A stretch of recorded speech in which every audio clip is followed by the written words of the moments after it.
Lo pasti sering lihat tulisan Hertz di HP, monitor, atau alat elektronik. Tapi lo tahu nggak sih, Hertz itu nama orang beneran, dan dia adalah orang pertama yang membuktikan bahwa gelombang elektromagnetik itu nyata. Kenalin Heinrich Rudolf Hertz, ilmuwan muda asal Jerman, yang hidup di akhir abad ke-19. Waktu itu, teori James Clerk Maxwell soal gelombang elektromagnetik udah ada, tapi cuma teori, belum ada yang benar-benar ngeliat atau ngebuktiin secara langsung kalau gelombang itu bisa dikirim dan diterima kayak suara. Dan disinilah Hertz masuk. Tahun 1886, Hertz bikin eksperimen legendaris di labnya.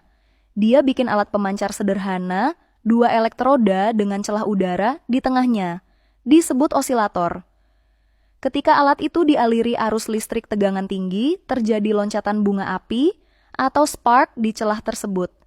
Nah, di seberang ruangan, Hertz naro loop logam kecil dengan celah juga.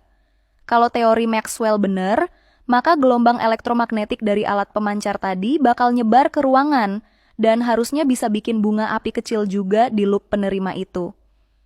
Well, itu beneran kejadian. Bahkan, Hertz bisa pantulin, biasin, dan ganggu gelombang itu sama kayak cahaya. Artinya, gelombang ini punya sifat yang sama kayak gelombang optik. Jadi, apa maksudnya? Gelombang elektromagnetik termasuk radio, wifi, sinar X, sinyal HP, dan cahaya itu sendiri. Semuanya beneran eksis dan bisa dipancarkan, bukan cuma teori di atas kertas. Hebatnya lagi, Hertz nggak cari ketenaran.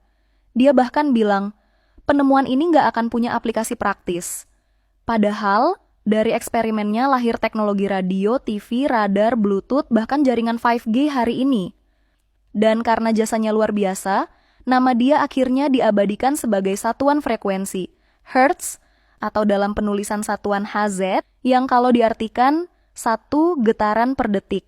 Jadi kalau lo lihat 60 Hz di layar, itu artinya 60 getaran gelombang tiap detik, dan itu penghormatan buat dia. Bahkan Albert Einstein pernah bilang bahwa kerja Hertz ngebuka jalan menuju revolusi fisika kuantum.